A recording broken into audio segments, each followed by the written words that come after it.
वर्तमान आँखों का धोखा है, भूत सीखने का मौका है। लेकिन ये पूरा सच नहीं है दोस्तों, क्योंकि कल अचानक मेरी दी ने कहा, चलो मुस्कान पटना घूमने चलते हैं। और ये सुनते ही मुझसे रहा नहीं गया और मैं खुद को डांस करने से रोक नहीं पाई। और यहाँ चल रहे थे हम, सिलसिला ये चाहत का मैंने मुझे दिया।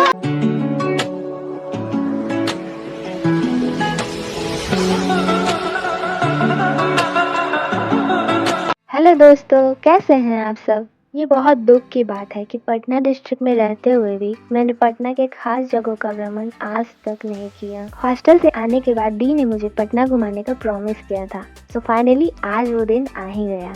तो मेरे इस पटना टूर के फर्स्ट डे में आप सभी का स्वागत है। गया डिस्ट्रिक्ट एक्सप्लोर तो बहुत हो गया, अब बारी पटना की है, जहाँ जाने के लिए मैं अपनी दी और उनकी महिला मित्रों के साथ आ गई हूँ तारेगना स्टेशन। जो लोग मसूरी को अच्छे से जानते हैं वो ये जरूर बताना कि तारेगना का नाम तारेगना ही क्यों है। पटना जंक्शन के बाहर इस ट्रैफिक को पार करते हुए हमारी सवारी निकलती है अपनी पहली लोकेशन की ओर, जो है तारामंडल। तारेगना से सीधे तारामंडल, सुनने में कितना अच्छा लगता है ना।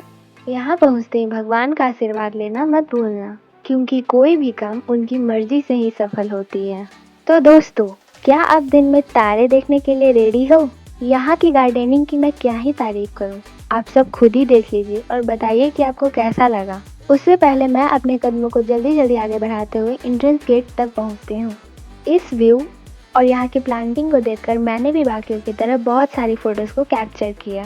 यहाँ शो की टिकट लेने के बाद सबने बताया कि शो में थोड़ा टाइम अभी भी बाकी है, तो बैठ के वेट करने से अच्छा मैंने रिकॉर्ड करना सही समझा।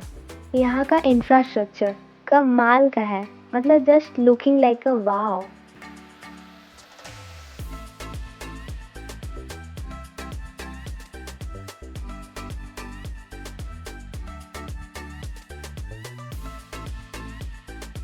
मेरे ही जैसे भूखड़ लोगों के लिए यहाँ रेस्टोरेंट की भी सुविधा है, आपको कहीं दूर जाने की ज़रूरत नहीं है। थोड़ी ही देर में हमारे शो का टाइम हो गया और अंदर एंट्री भी शुरू हो गई।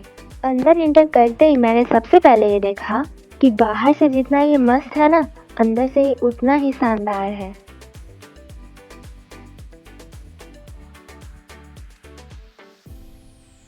ऊपर जाने के लिए इन घुमावदार सीढ़ियों को चढ़ के तो मेरा सिर ही घूम गया। फिर हम एक बड़े से हॉल में जाकर बैठ गए, जहाँ हमें 3D ग्लासेस भी दी गई, जिससे सारी चीज़ें रियलिस्टिक लगे और इस शो को ज़्यादा से ज़्यादा एंजॉय कर सकें। इस पूरे शो में हमें प्लैनेट्स, आर्टिफिशियल सैटेलाइट वॉयजर और उसके द्वारा किए गए खोजों के बारे में बताया गया। इस शो को रिकॉर्ड करना साफ मना था, लेकिन मैं कहाँ मानने वाली थी। अब कंटेंट चाहिए तो इतना करना तो पड़ेगा ही। तो मेरे साथ साथ आप लोग भी नेचर की इस ब्यूटी को एंजॉय करो। जो चीज़ें हमने 3D में देखी वो इस कैमरे से कहाँ रिकॉर्ड हो पाती है।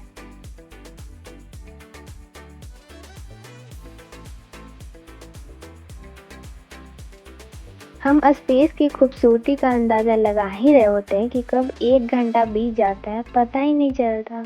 शो खत्म होते ही सब लोग उस हॉल से बाहर निकलते हैं और पहुंचते हैं उस जगह पे जहां स्पेस से रिलेटेड और भी चीज़ें रखी होती हैं। हम गर्ल्स भी ना कहीं भी घूमे फिरे, नाचे गाएं, हंसे खेले, बाहर जाए अकेले जाए, किसी और के साथ जाए, जहाँ जाए, जब जाए, जैसे भी जाए, फोटोज़ और वीडियोज़ रिकॉर्ड करना कभी नहीं भूलती।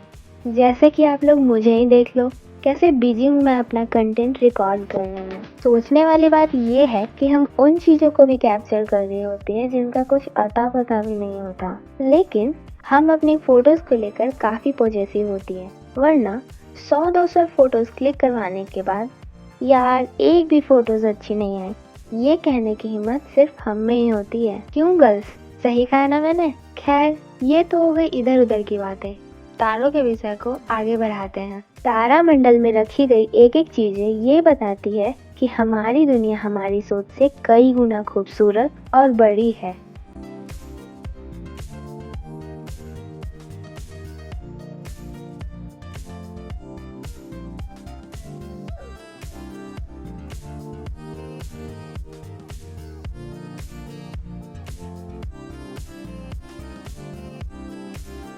जब कभी भी आपको ऐसा लगे कि आपकी लाइफ कितनी बोरिंग और प्रॉब्लम से भरी पड़ी है, तो अपना बस्ता उठाना और तुरंत तारामंडल आ जाना, क्योंकि वो गाना है ना, चलो ले चले तुम्हें तारों के शहर में। वो शायद यहीं आने की बात कर रहे होंगे। यहाँ पर लगभग 500 फोटोज और 50+ वीडियोस लेने के बाद वक्त हो गया है तारामंडल को tata bye bye goodbye करने का। तो चलिए चलते हैं अपने नेक्स्ट लोकेशन की ओर, जो है बापू सभागार। अब स्पेस के बारे में इतना कुछ जान ही लिया है तो कुछ हिस्ट्री से भी सीखना तो बनता है। तो हम लोग कुछ और जानकारियों को अपने इस छोटे से दिमाग में फिट करने जा ही रहे होते कि ये क्या हुआ। वहाँ जाने पर हमें पता लगता है कि महावीर जयंती के कारण बापू सभागार आज बंद है। तो जितनी उम्मीद लेकर हम यहाँ आए थे उतना ही निराश होकर यहाँ से लौट गए। मेरा पटना आना खाली न जाए इसलिए हम लोग पटना जंक्शन से थोड़ी ही दूर पर स्थित पार्क में चले गए, जिसका नाम वीर कुंवर सिंह पार्क है। यहाँ सबसे पहले आपको एंट्रेंस पे दिखेगा ये हेलीकॉप्टर, जिससे आप तो नहीं लेकिन आपके सपने उड़ के कहीं भी जा सकते हैं। ये सब क्या देखना पड़ रहा है? अच्छा है मैं अंधा हूँ। सॉरी। यहाँ पर मैं ज़्यादा नहीं लेकिन 2 लाइन अर्ज करती हूँ कि वो तुम्हें डीपी दिखाकर गुमराह करेगी, लेकिन तुम आधार कार्ड पर ही अड़े रहना। लगता है ये भी अपने ग्रुप के साथ भ्रमण पे आए हैं, जैसे कि आज मैं आई हूँ। लेकिन ये साला कर क्या रहा है यहाँ पे? अरे ये तो मेरी दी है जो दिन दहाड़े पेड़ से दूध चुरा रही है। अब पता चला चिड़ियाघर में जानवरों की कमी क्यों हो रही है, क्योंकि सारे जानवर तो भाग के यहीं आ गए हैं।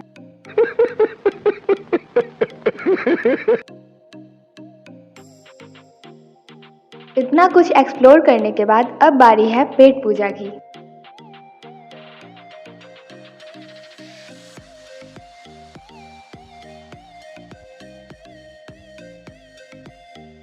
ये है महान वीर कुंवर सिंह, जिनके सम्मान में इस पार्क को बनाया गया है।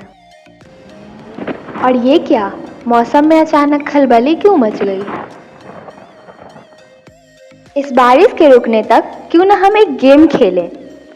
एक मछली पानी में गई, बताओ 2 मछली पानी में गई, अब बता भी दो। इस पार्क का कोना कोना नापने के बाद अब बारी है अपने घर का रास्ता नापने की। आप लोगों से मेरा सवाल ये है कि नेक्स्ट टाइम मुझे कौन सी जगह एक्सप्लोर करनी चाहिए, कमेंट सेक्शन में जरूर बताना। आज के लिए बस इतना ही। जय श्री राम।